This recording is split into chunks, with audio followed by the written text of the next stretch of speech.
Welcome back to a brand new episode of High Strung with me, Rebecca Auerselt, aspiring... Fuck. Listen. She's just throwing grapes at me. So we make bets on how many kids. Oh my god. Oh my god. You guys sound so much cooler. Yeah, she did.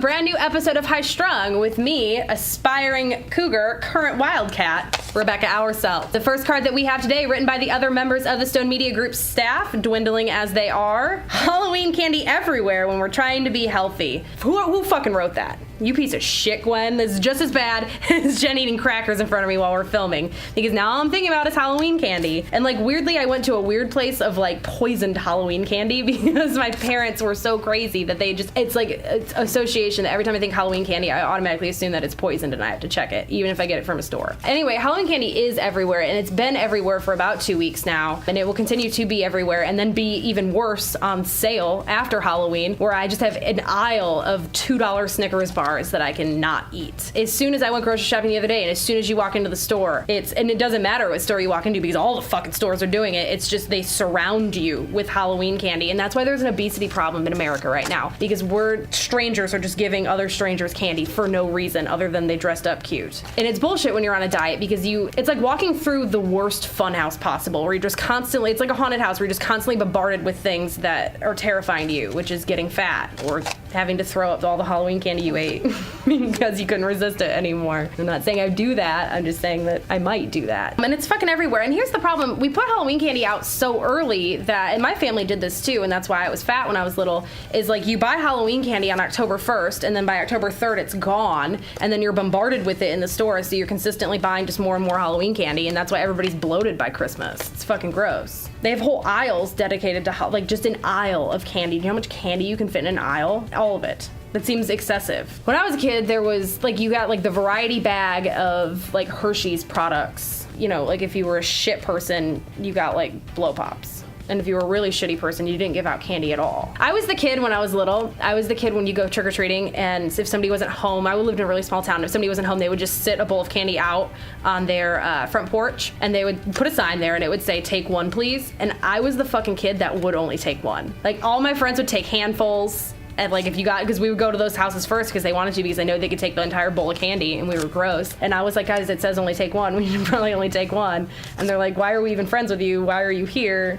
We're only here because like our parents made us meet at your house. But I was the honest kid that would only take one. My parents were really crazy, but they would guilt me. They'd be like, how many did you take? And I'd be like, I only took one. So I'm gonna devolve into some other Halloween candy related things, because I think it's bullshit that the candy is everywhere, especially when I'm trying to be on a diet. This is the worst. The holiday season is the worst season to be on a diet anyway, because all we do in America is eat. So Halloween candy, when I was a kid and I was growing up, we had about 5 stairs leading up to the porch of our house, and that top stair was bigger than all the other, like it was a bigger gap between the second to last and the last stair. So when I was a teenager, my dad and I would sit on the porch and we would hand out candy to kids, but we would make bets on what kids were gonna trip over that last step. And I have a friend named Adam that I grew up with that tripped on that motherfucking step every fucking year, to the point where my dad would be like, hey, Adam's coming, watch him, he's gonna trip. And he would trip and fall, and it was so sad, but also so funny. We would make bets on how many kids would trip up our stairs trying to get candy when I was a kid. Other things about Halloween candy.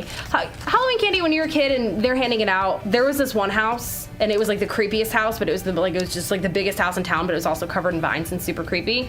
And they would give out full-size candy bars, which was like gold when you're growing up in the Midwest and you're trick-or-treating, right? So everybody wanted to go to that house. And then we would start rumors when we were kids about what that guy did, like that he could afford full-size candy bars when you're trick-or-treating. Mind you, I grew up in a town of roughly 600 people, and so there was probably like 100 candy bars that he had to buy, but we thought he was just some like rich old man that could afford to give us big giant size candy bars, and it's ridiculous. Now he's a dentist. I know what he does. He's a dentist, which in that town was probably wealthy. You know what the most bullshit Halloween candy is? Candy corn. Like, who likes candy corn? Not one person likes candy corn. All it is hard, high fructose corn syrup. And they're terrible. And people would give those out too. And it's like, don't be cheap, right? We know that you can buy a giant bag of them for $2, and then like you put them in your own baggies, and my mom wouldn't let me eat it because somebody bagged it themselves and they could have poisoned it and we wouldn't see. Did you guys have to check, I'm just curious now, did you guys have to check your candy for needle holes and shit like that when you were kids? Yeah. I did. You did? Did you? I really didn't, but I just told them I did, but...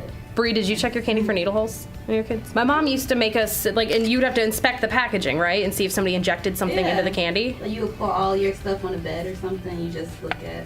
My parents would, like, here's how crazy I was as a kid. I wouldn't take more than one piece of candy if they wouldn't, like, if there was a sign out that says only take one. And then my mom, like, when I was really little, she would check the candy for me. But then, like, even when she, like, again, we grew up in a town of, everybody knew everybody. But even when I was old enough to where, like, she wouldn't check it for me, I would secretly go sit in my room and check all of the candy to make sure that nobody poisoned me. What a waste of drugs to put in the candy.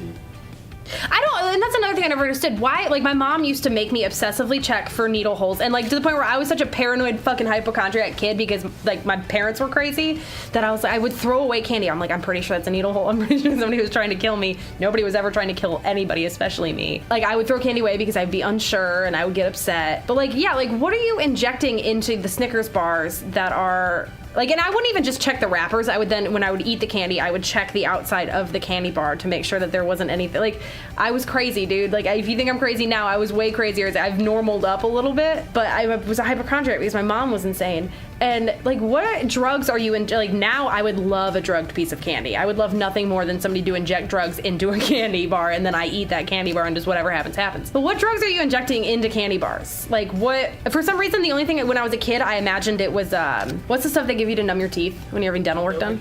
I for some reason assumed that they were injecting Novocaine into candy bars. I don't know, because in my kid mind, that was the only drug I knew, and that was because my mom worked as a dental hygienist, and so whenever they would inject it with a needle. So in my head, I'm like, I don't want to not feel my face for a little while, so I can't eat this candy because I'm pretty sure it's injected with Novocaine. But what other drugs are you giving kids in candy bars? Like, they're already, and like, why are you poisoning candy bars? Like, they're already at home with their parents, and then you give that kid drugs, and then that kid is just like methed out for a while with their parents, and you're like, haha, I got you good. Your kid won't stop running around. They're just gonna assume that's the sugar. Like, what other drugs are you trying to give kids? Like, are you trying to, like, Sherlock Holmes style addict them to heroin? Because that doesn't seem like it makes a lot of sense either. And I feel like it's a waste of heroin. And I feel like if you've got that much heroin, you probably use a lot of heroin, and then you're not gonna want to give up your heroin. So it's not heroin. So what drugs are you giving kids? I don't think it's ever actually happened.